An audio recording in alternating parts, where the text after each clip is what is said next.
Last इसकी जो बात है वो है regulation of gluconeogenesis. Regulation of gluconeogenesis basically उसके एंजाइम को अगर रेगुलेट करें तो उस तरह से दो तरह से हो रही होती है। वो उसमें मेनली एक आ जाता है कि allosteric regulation and covalent modification of enzymes and long term regulation of enzymes for gluconeogenesis. So इसमें ये फर्स्ट ऑफ ऑल इसकी बात करते हैं एलोस्टेरिक और कोवेलेंट में। इसमें यह है कि why we need gluconeogenesis, cells को कब ज़रूरत पड़ती है ग्लूकोनियोजेनेसिस करने की और कब इसको इनहिबिट होना चाहिए, कब इसको स्टिमुलेट होना चाहिए। सो इसमें बेसिकली एलोस्टेरिक में कुछ कंपाउंड्स आ रहे होंगे जो इस एंजाइम को स्टिमुलेट और इनहिबिट कर रहे होंगे, जैसे कि पहले भी हमने बात किया है। और कोवेलेंट मॉडिफिकेशन में कुछ हार्मोनल कंट्रोल आ जाएगा लाइक ग्लूकागोन एंड इंसुलिन और समटाइम कार्टिसोल भी। और लॉन्ग टर्म रेगुलेशन में वही हम ये करते हैं कि एंजाइम की सिंथेसिस को, उन एंजाइम की सिंथेसिस को डिप्रेस कर देते हैं या इंक्रीज कर देते हैं। That has long term effect in changing the rate of gluconeogenesis.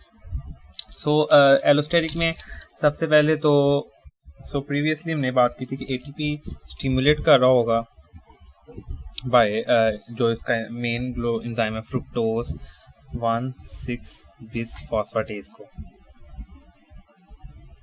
ये इनहिबिट कर रहे होंगे हाई एनर्जी। अगर सेल में एनर्जी ज़्यादा है तो लॉजिकली बात है कि सेल को ग्लूकोनियोजेनेसिस में वो एनर्जी कंज्यूम करनी चाहिए। और अगर सेल में ऑलरेडी एनर्जी बहुत कम है तो उसको ग्लाइकोलाइसिस करनी चाहिए। क्योंकि ग्लूकोनियोजेनेसिस में एनर्जी काफ़ी कंज्यूम हो, हम बात करते हैं कि कितनी एनर्जी कंज्यूम होती है।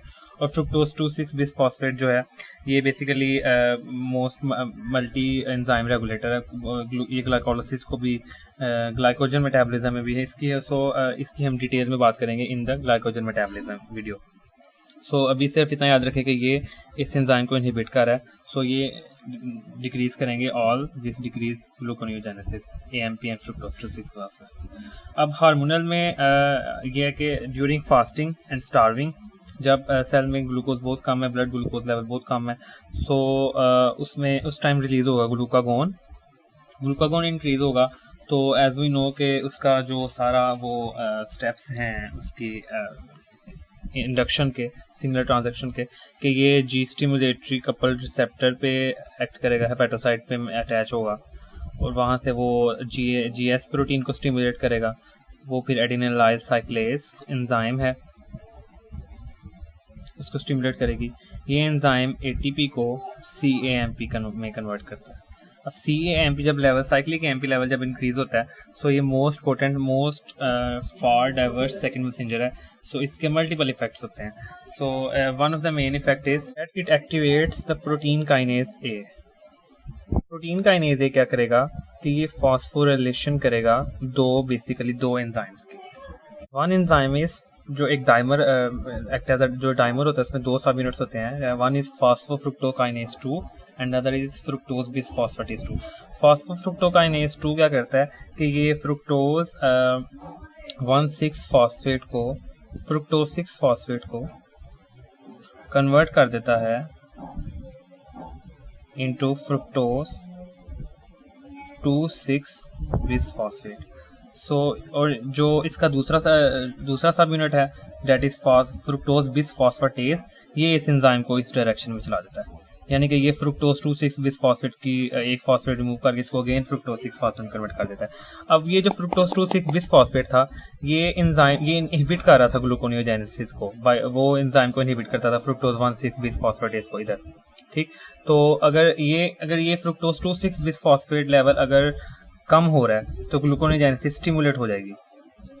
ओके, अगर इसका लेवल ज़्यादा हो रहा है तो इसका लेवल अगर कम हो रहा है, ये अगर कम है तो ये उसको इनहिबिट नहीं कर पाएगा ना फ्रुक्टोज 1,6-बिसफॉस्फेटेज को। ग्लूकोनियोजेनेसिस स्टिमुलेट हो जाएगी और फास्ट हो जाएगी। जैसे ही इस एंजाइम की फॉस्फोरिलेशन होती है तो उसका फॉस्फोफ्रुक्टोकाइनेज 2 वाला यूनिट इनएक्टिव हो जाता है, फॉस्फोरिलेशन हो गए, और बिसफॉस्फेटेज वाला यूनिट एक्टिव हो जाता है। ये जो ये वाला एंजाइम सब यूनिट एक्टिवेट हो गए फ्रुक्टोज 2,6-बिसफॉस्फेटेज को अगेन बैक में कन्वर्ट कर देगा इनटू फ्रुक्टोज 6-फॉस्फेटेज। ठीक, ये एंजाइम यहाँ पे एक्ट करेगा। अगर इसका मतलब है कि फ्रुक्टोज 2,6-बिसफॉस्फेट के लेवल कम हो रहे हैं और ये स्टिमुलेट करेगा फिर फ्रुक्टोज 1,6 बिस फॉस्फेटेज एंजाइम को। सो अगर फ्रुक्टेज 1,6 बिस फॉस्फेटेज एंजाइम स्टिमुलेट हो रहा है तो ग्लूकोनियोजेनेसिस भी इंक्रीज होगी। ओके देन ये तो हमने ग्लूकोनियोजेनेसिस को इंक्रीज करवा दिया। अब दूसरी तरफ उसने फास्फोरिलेट किया पायरुवेट काइनेज को। ये पायरुवेट काइनेज इनएक्टिव हो जाएगा और जो उसका ग्लाइकोलाइसिस का लास्ट स्टेप था कि वो पायरुवेट फास्फोइनोल पायरुवेट को पायरुवेट में कन्वर्ट करता है, वो एंजाइम इनहिबिट हो जाएगा। ठीक, ये वाला एंजाइम इनहिबिट हो जाएगा तो ये स्टेप, सो उससे फिर फास्फोइनोल पायरुवेट का लेवल अप हो जाएगा और वो फिर दोबारा से ग्लूकोनियोजेनेसिस पाथवे में एंटर हो जाएगा। ठीक, सो इस तरह प्रोटीन काइनेज इसको इनहिबिट कर रहा है और इससे ग्लाइकोलाइसिस डिक्रीज होती है, ग्लाइकोलाइसिस को स्लो डाउन कर देगा और at the same time gluconeogenesis को इंक्रीज कर देगा।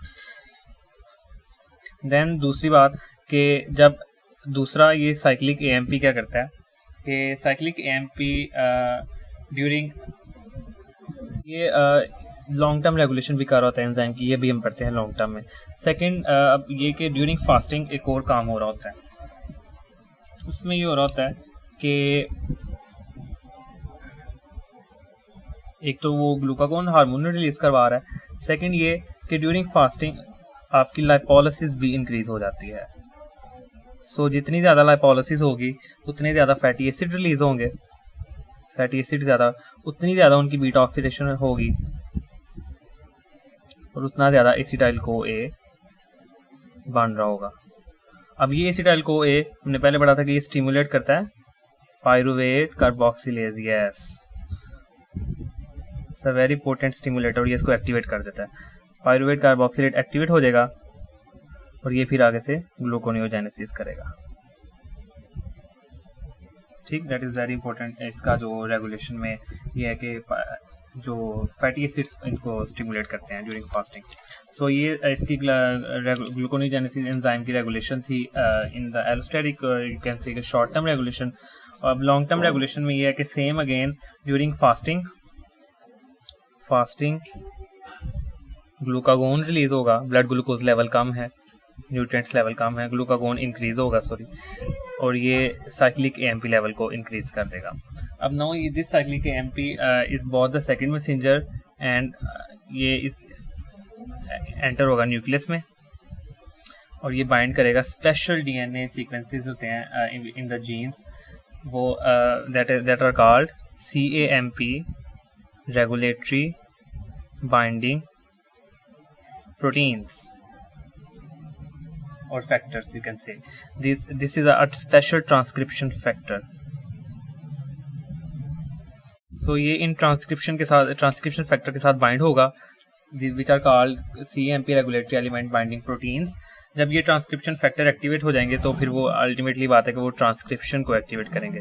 सो वो किन की ट्रांसक्रिप्शन को एक्टिवेट करेंगे, वो उन जीन्स की ट्रांसक्रिप्शन को एक्टिवेट करेंगे that are coded for and special enzymes which are involved in the gluconeogenesis, that is PEP carboxykinase, phosphoenol pyruvate carboxykinase। so gene phosphoenol pyruvate carboxykinase इसकी सिंथेसिस इंक्रीज हो जाएगी, सो gluconeogenesis भी increase हो जाएगी। Okay, सो ये था इसकी लॉन्ग टर्म रेगुलेशन के हाउ ग्लूकागोन और हाउ हार्मोनल जो इसकी इन्फ्लुएंस है वो कैसे लॉन्ग टर्म ग्लूकोनियोजेनेसिस को स्टिमुलेट कर रहा है। One thing I must be edited that is not written in the most of the books कि इंसुलिन का क्या रोल होता है इसमें। इंसुलिन बेसिकली एक्ट करता है यहाँ पे,